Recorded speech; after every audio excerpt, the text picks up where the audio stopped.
शेतकरी मित्रांनो नमस्कार. आज आपण आलेलो आहोत वडनगरी या ठिकाणी. सुदर्शन सोनवणे भाऊंच्या शेतामध्ये आपल्यासोबत आहेत प्रतीक्षा ॲग्रोचे मालक श्री संदीप पाटील साहेब. या केळीच्या प्लॉटला प्रॉब्लेम होता, या केळीचे पोंगे अटकलेले होते. तर शेतकऱ्यांनी CB प्लस बायोशील आणि किमाय हे सरांच्या दुकानावरून घेऊन त्याची पोंगा भरणी केली. शेतकऱ्यांना काय रिझल्ट वाटले आपण शेतकऱ्यांच्या तोंडूनच जाणून घेऊ. नमस्कार साहेब. 4 दिवसापूर्वी याची फवारणी केली होती आणि आज चांगले फ्रेश पान आलेलं आहे आणि पोंगा मोकळा झालेला आहे. हां, तुम्ही पानाची साईज पाहू शकता. हे पहिलं पान आहे, हे पान किती छोटं आहे आणि हे जे पान मोठं झालेलं आहे ते किती ब्रॉड काढलेलं आहे. मी 4 दिवसापूर्वी जेव्हा आलो तेव्हा झाड पूर्ण पोग्यात होतं, पोगा खुलत नव्हता.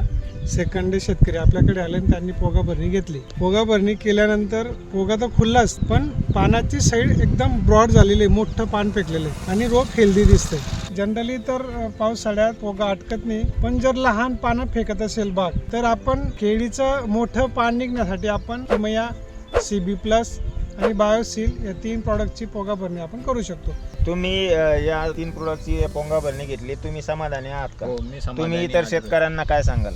मी निश्चितच याचं रेकमेंडेशन करेन. जर केळीच्या पानामध्ये पानाचीच वाढ नसेल किंवा पानांची संख्या कमी असेल तर तुम्हाला अपेक्षित उत्पादन तुम्ही घेऊ शकत नाही. त्यामुळे तुम्ही हा जर प्रयोग करून पोंगा भरणी घेतली तर निश्चितच तुमच्या उत्पादनातही वाढ होईल.